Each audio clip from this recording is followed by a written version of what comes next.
Hello, everyone, and welcome to our first episode of the Auditing Antics Podcast. I have with me Michelle, and Michelle, I think something we should get out of the way right up front, which a lot of people probably know or can tell, you are my sister. Yes. So if we laugh alike, if we talk alike, we do look alike. That is the reason for all of it. All right. Now, today in this first episode, I really wanted to focus on just some of the insight and some of the motivation behind why I wanted to start this podcast. There's really a lot that goes on in the industry. And one thing that I found that I've been interested in is that recently, I'd say over the past 6 months, I've personally been noticing more and more that people that are just bigger, I'll say, out there on social media or celebrities are really starting to talk about and highlight different areas of the health industry that we're all familiar with. It's what we deal with every day, but the general public really doesn't know what's going on, we'll say, behind the scenes. So, obviously, with both of us being in the industry, we have that perspective as a coder and an auditor.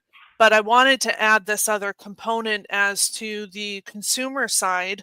And it's one of those things too. And Michelle, I wonder your thoughts on this. But as people are listening in, if you're not in the industry, I still encourage you to listen to the entire episodes. The way we're going to break a lot of these things down are going to be really at a level for those of us in the industry to provide clarification. But I think it's also really going to open a lot of eyes as to what we deal with and what the industry is like, aside from what the news outlets want us to believe. I agree. I think that listening to the whole show, even though some of it will be about coding and auditing specifically, is going to give some insight into your own medical care and also maybe give you better ideas of what you need to be asking when you're at the doctor's office and maybe have a better understanding of a test that they're going to order for you or a treatment option that your doctor is discussing with you. It will just give you a a better knowledge base when you're going into your doctor's office looking and seeking medical care, or even when you're just going in for your yearly checkup, your yearly wellness exam, and there's all sorts of things they want to talk about and do. It will give you that additional information and knowledge to be able to process that information better, but also ask better questions and advocate for yourself better as well. Yeah, and the other side of that, you're saying, all of these things they want to do during preventative. Sometimes what happens too on the consumer side is that you show up, they don't really communicate with you. You end up with different bills. You thought that that was going to process differently based on your coverage. There's a lot of things that go into it. So, in the future, as we move forward with the episodes, we'll really focus on that and break it down. Now, from the coder and auditing perspective, one of the things that I want to make very clear up front, and I feel like a lot of us in the industry know this, but it puts a burden on people that are in the positions that are basically being pushed to do things that may be outside of their scope. What I mean by that is, when we think about coding and auditing, a lot of people will say, okay, yeah, we have a coder in the practice, but then I meet with them and they have someone who's there in a billing role who doesn't necessarily have the background, or even if it's someone, it's not to say that someone doesn't have the skills or the ability, but a lot of times too, practices may not even be providing the proper resources and things like that. So that's some of the clarity that I really want to be able to provide on, we'll just call it the professional side of the industry. Making sure that the designation of the different roles are very clear, really helping a lot of times coders in situations feel somewhat stuck, or they feel like they have a lot of volume and they don't have the authority or the time to make different decisions or bring things up. So hopefully, Michelle, that way, we can really dissect and provide public education, but also help those in the industry. Yeah, I think that the education piece is something that will be very valuable with the different topics that we plan to discuss, as it does seem that there sometimes is a lack of information or not knowing where to start to look for that information. And so, no matter what role you play, this should be useful information to you to apply to your job and the processes that you do at work. Yeah, and we really should add in there too billing as well, because if you are working in an organization where they don't see the value add from having coders staffed, a lot of times a lot of this is going to fall on your shoulders, even if that's not the intent of your position. So, Yes, um, and I do think a lot. I know this is going to kind of transition us, but a lot of times I feel like people talk about coders and billers interchangeably, and they really have distinct roles in the revenue cycle and what they do with that information. So I think that's important to recognize as well, that they're distinct roles that are performed and they both have their areas of expertise for what they're doing. But I do think when we're talking about coding and auditing, it would apply to both billing and coding. Yeah, and that's something too, if we circle back to the patient or the consumer side of healthcare, understanding these ins and outs about the industry can help as well, just from the perspective of, maybe needing to call and ask questions about a bill or different things like that. That it's really going to help in that way. Now, from the advocacy side, that's something Michelle and I talked a lot about is, what we have done personally for either ourselves or definitely for various family members to help with this. It could be pretty overwhelming. We're in it every day, so it comes very naturally to us, but it can be really overwhelming when you're thinking through different, whether it's a crisis and an event has happened and you're having to think quickly, or if there are different prognoses of conditions that it don't really have the best outcome in mind. There's so many different things, not that it has to be that bleak and dark, but there's so many different things that come up from that patient side. And I've actually been somewhat surprised myself in what I've been able to help family members do just with my knowledge on the compliance side, the coding and billing. It's really given me more insight into the side of what services are available, what should we be asking, what could we potentially pursue, different things like that. Yeah, I agree.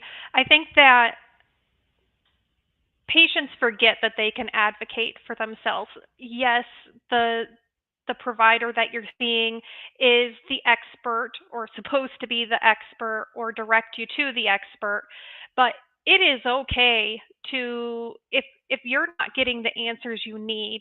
I'm not going to say the answers you want, because we don't always get the answers we want when we go to the doctors, but when they aren't listening to you, or when you're just getting these generic, I know I get this, well, you just need to lose a couple pounds, things like that, things like that. And you're like, well, I've already lost a couple pounds and I'm trying to still lose a couple pounds. This was very unhelpful. It's okay to advocate for yourself and say, no, that is not an acceptable answer to give me.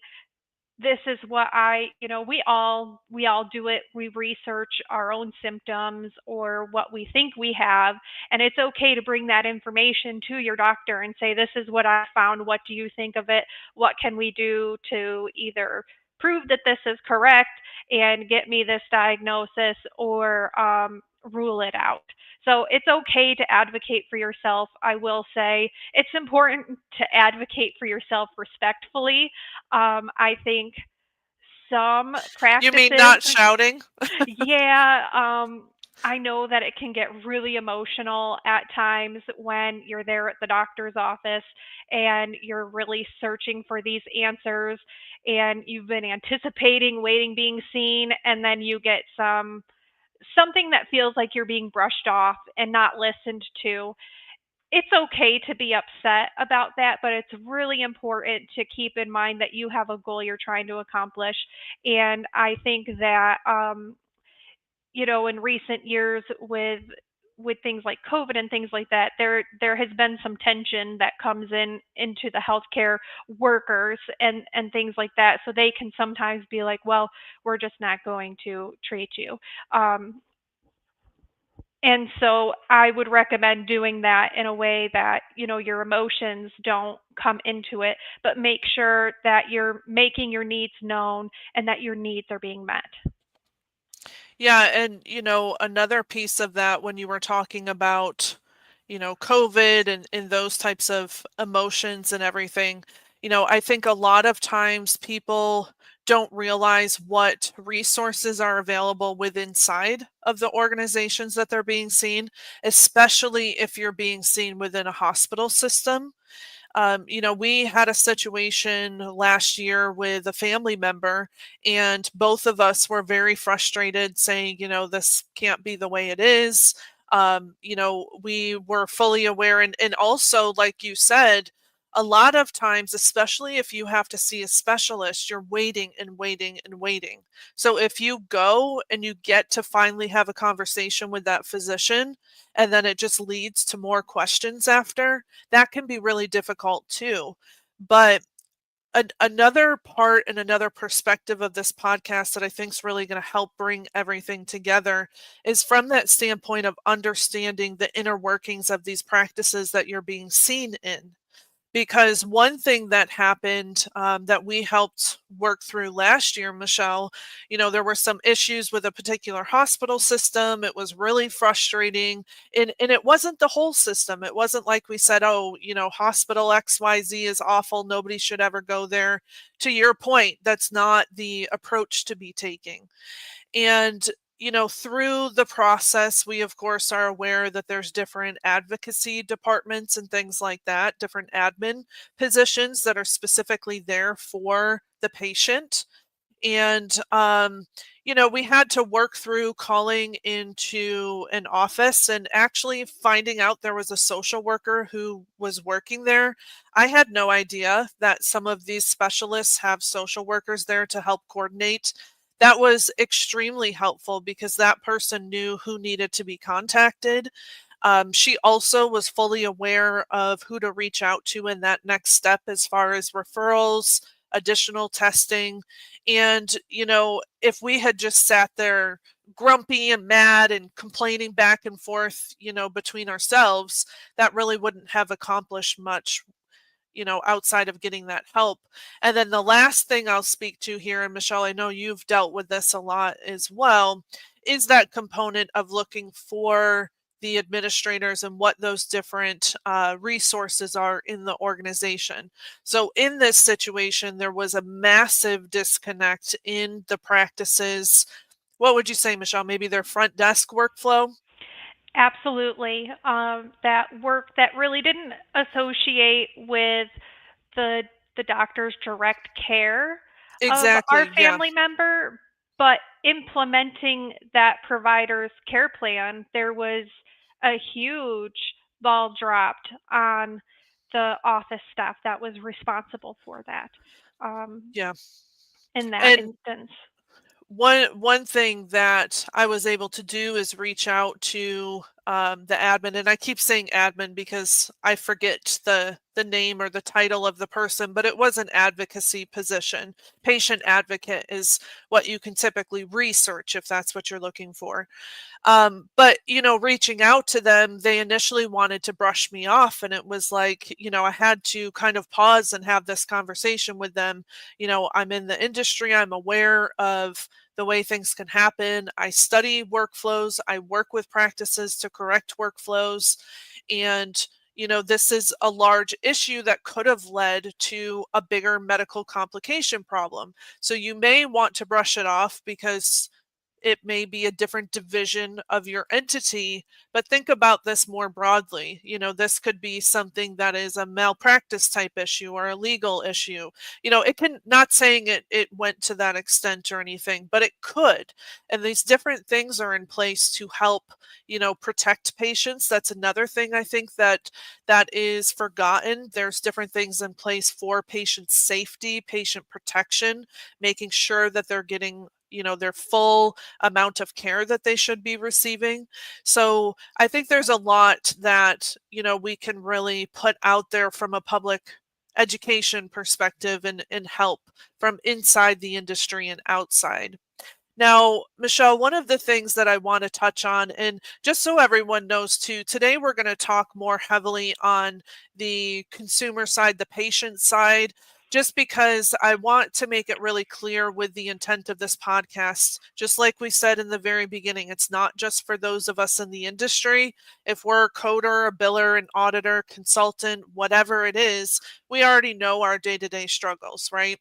So I just want to make it very clear up front what can be gained from this, and hopefully give those of us in the industry a different perspective as well. If this is something you're going through with aging parents or whatever it may be, there's ways that we can use our knowledge to help in more than one aspect. So, Michelle, I wanted to talk some about the patient responsibility of healthcare, because this is something that when we have situations, and not that it's always, an anger management situation or something like that, but when there's frustrations around, typically, let's talk about the billing side. When there's frustrations around billing, a lot of people don't even realize that as a part of carrying insurance and seeking out the care, you actually have a responsibility yourself personally as the patient to know things specific about your coverage, your out of pocket costs. Even things, Michelle, I find this interesting, but if someone's in a situation where they need prior authorization, they need to be aware that that's a part of their policy. They cannot just rely on a practice to give that to them. Correct. And I think that a lot of times when this is found out by the patient, it's when we're already in a patient complaint situation. So the patient has come in, they've received a service. Well, come to find out it wasn't covered under their insurance like they thought it was, or, there was another issue and they've received a bill and they're like, well, I have insurance. This should be covered, XYZ. And they're upset. Well, there are certain things before you have tests done or procedures. So, things that I always recommend, the very basics, let's start there. Know what your deductible is on your insurance plan. We have a lot of different options these days. I know for my own insurance, there's high deductible options, there's PPO options. So know what type of plan you have and what your deductibles are. I also personally like to look at my out of pocket maximums. I don't know about you, Stephanie, but I always like to know what is my worst case scenario going to be for medical bills, and that would be your out of pocket maximum. I have been in a situation before where our out of pocket maximum was reached in January, and this was before I really was familiar with insurance. I will say I was classified as what, an uninformed consumer, but, go to the pharmacy to pick up these prescriptions that are like, this is $0. And I'm like, why is it $0? This should be several $100s. And it's because we reached our out of pocket maximum. So I learned about out of pocket maximum that year. Um, but also, as important as that information is knowing your in network providers. What's in network for you and what is covered under things like your preventive care and things like that. So, there's a lot of different things that you should, as a consumer, before you go to the doctor, in my opinion, no matter what you're going to be doing, whether you're there for a yearly follow up, to know. Is this covered? Is this provider in network?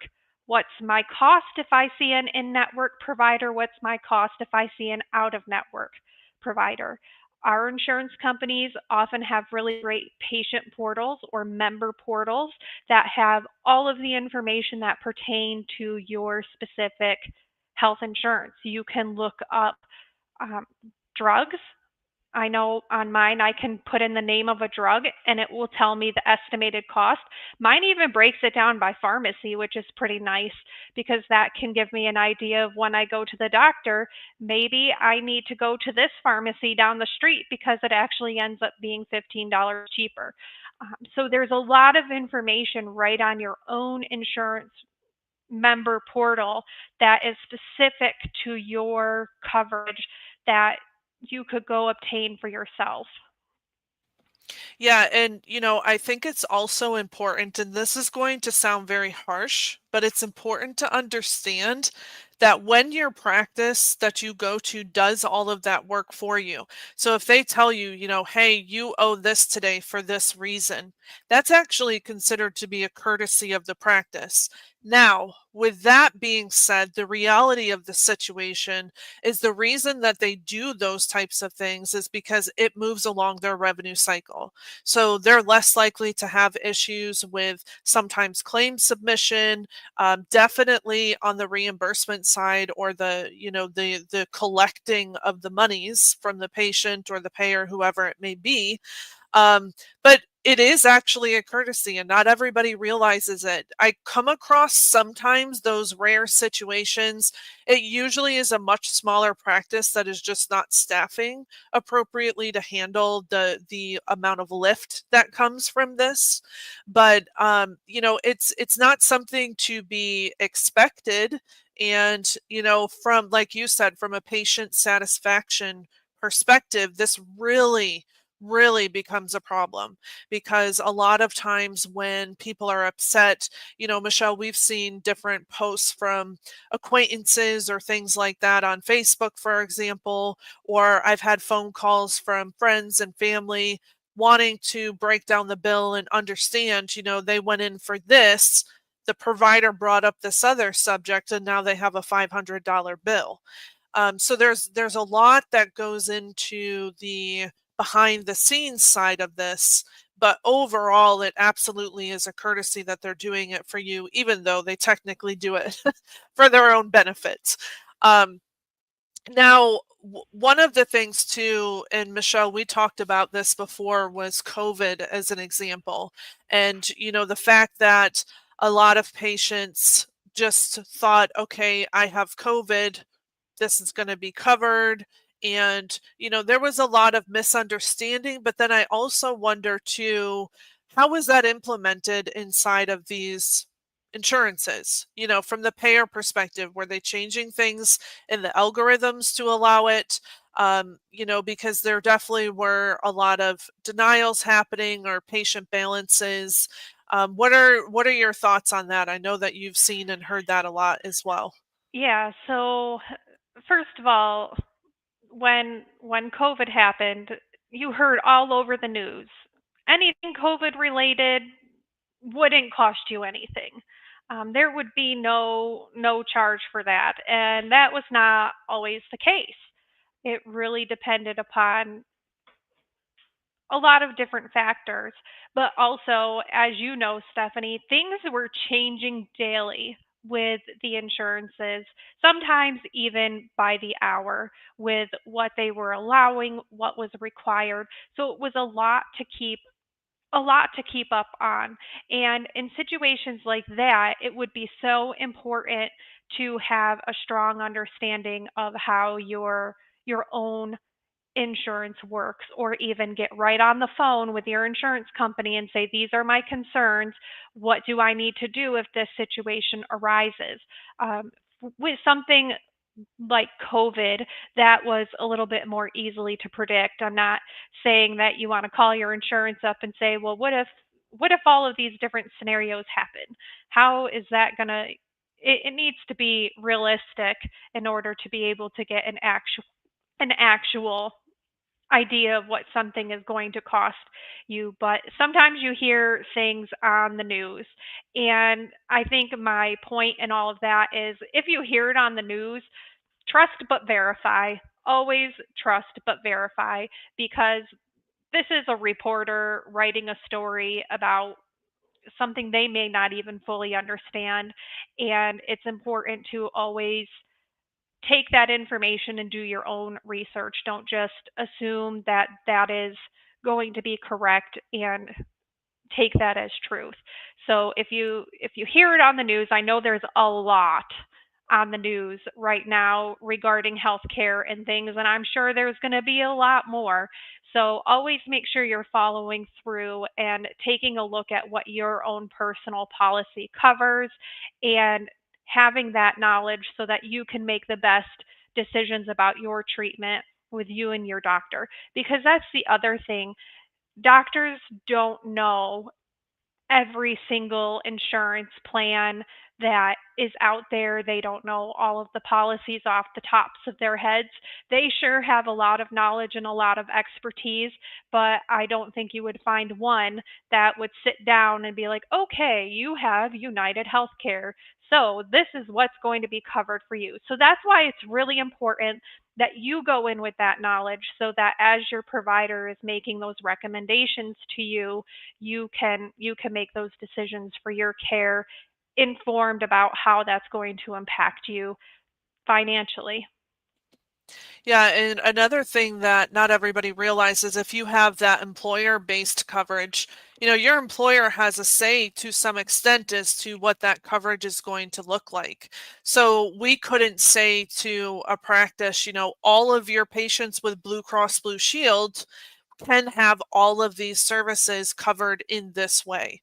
It doesn't work that way. It's a little easier to follow if it is a federal based coverage, state based coverage, the regular government plans, the advantage plans, which we'll talk more about.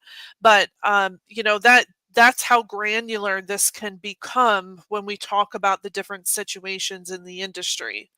Now, Michelle, I feel like we probably have left the average person with their head spinning at this point, but I do just want to highlight, what we're going to do as we move forward with these episodes. We're going to break down either certain patient care scenarios and look at it, like we said, from that coding, auditing, billing perspective to really provide clarification there. And then we are going to look at it from the patient perspective. So it's not going to be broad discussions every time. We're going to talk about very specific services and, what you can do to educate yourself in the industry, hopefully what you can do to make that claims process better, that revenue process better as well, which in the end, that helps the patients, that helps everybody. So it's a win-win there. But we're really, happy to dive in with this. I feel like we have a lot of knowledge in the industry. We have different perspectives as well. So even, I should say professionally and personally, Michelle made an industry change years ago, and I've been in healthcare for 20 years. So it's going to be fun to break it down and really hopefully help empower people and start asking questions, start advocating for yourself, whether it's in your place of employment for those that are in the industry or as a patient as well. One thing I do want to point out, we do have an email that is set up. So if you have any questions or if you have any requests for future topics as we begin to break things down, please go ahead and submit those over there. If you're watching live or on a platform where you can leave comments, go ahead and do that. We'll be keeping an eye out for that as well. But we thank you for joining today, and we look forward to future episodes and breaking down all the fun parts of healthcare. Thank you.